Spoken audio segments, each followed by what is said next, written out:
गेल्या काही दिवसांपासून चर्चेत असलेल्या गोकुळ दूध संघाच्या निवडणुकीसंदर्भात महत्त्वाची आणि सकारात्मक घडामोड समोर आली आहे। उच्च न्यायालयानं 1108 वाढीव संस्थांवर स्थगिती दिली असली तरी निवडणूक प्रक्रियेचा मार्ग मोकळा झाल्याचं चित्र स्पष्ट होत आहे। या प्रकरणात न्यायालयानं संबंधित 1108 संस्थांवर स्थगिती आणली आहे। आता त्या संस्थांना नव्यानं नोटिसा देऊन त्यांचं म्हणणं ऐकून घेऊन पुढील कारवाई होणार आहे। गेल्या 15 ते 20 दिवसांपासून सुरू असलेल्या सुनावणीत हजाराहून अधिक संस्थांनी AR सहाय्यक निबंधक कार्यालयात हजर राहून नोटिशीच्या अनुषंगानं आपली बाजू मांडली आहे। दरम्यान निवडणूक प्रक्रियेबाबत विचार करायचा झाल्यास या 1108 संस्थांचा स्वतंत्रपणे विचार केला जाणार आहे।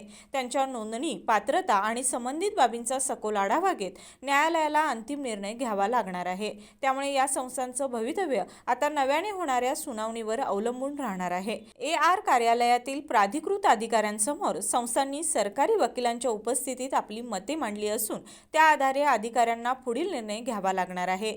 योग्य आणि प्रक्रियेत बसणाऱ्या संस्थांची नावं अंतिम यादीत समाविष्ट करण्यासाठी त्यांना निश्चित कालावधी दिला जाण्याची शक्यता आहे। महत्त्वाचं म्हणजे 1108 संस्थांबाबतचा निर्णय झाल्यानंतरच निवडणूक होणार होती। आता या प्रक्रियेला गती मिळाल्यानं गोकुळ निवडणुकीचा मार्ग मोकळा झाल्याचं स्पष्ट होत असून लवकरच निवडणुकीची घोषणा होण्याची शक्यता वर्तवली जात आहे।